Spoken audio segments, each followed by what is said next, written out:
Welcome to another PhysEdit minor game video. The game I'm going to be looking at today is called Rock Bridge Tree. Now, the equipment you're going to need for Rock Bridge Tree is 8 cones. Now, what you do with those 8 cones is you actually set up the lines which the players are actually going to take their positions with whatever role they have. So you can probably use the width of a basketball court, and you can just sort of put a few cones down if you need to designate where their certain players need to be taking their position. So again, we've got 3 teams here. We won't need all 3 of those for the explanation, so I'll get rid of them, and you can have 4, 5, 6 players in each team. It doesn't really matter.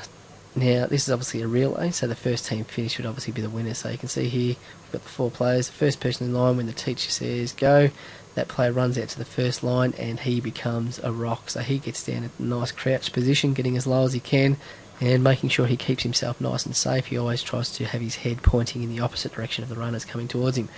The next person in line, he has to run over and jump the rock, and he has to become the bridge. When that person becomes a bridge, he does that by doing sort of a really ugly push-up, I suppose, so you get your backside as high in the air as you possibly can. When that person's taken that position, the next person in line can then run up, jump over the rock, slide under the bridge, and then he becomes the tree, so he'll actually assume the position of a tree. The next person in line, once he sees the trees in position, he then does the same. He jumps the rock, slides underneath the bridge, and he then runs around the tree. When he's coming back, he then goes back under the bridge, jumps the rock, and when he's crossed the line, the tree no longer needs to be a tree. He then can leave, slide under the bridge, jump the rock. When he's then crossed the line, the bridge no longer needs to be a bridge. He then jumps the rock. When he's crossed the line, the rock stops being a rock and crosses the line. So again, obviously the team that finishes first, sitting down, hands on heads, whatever it might be, they would be judged the winning team.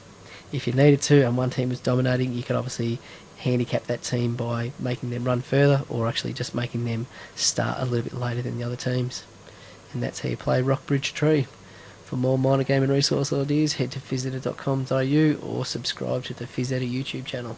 Thanks a lot.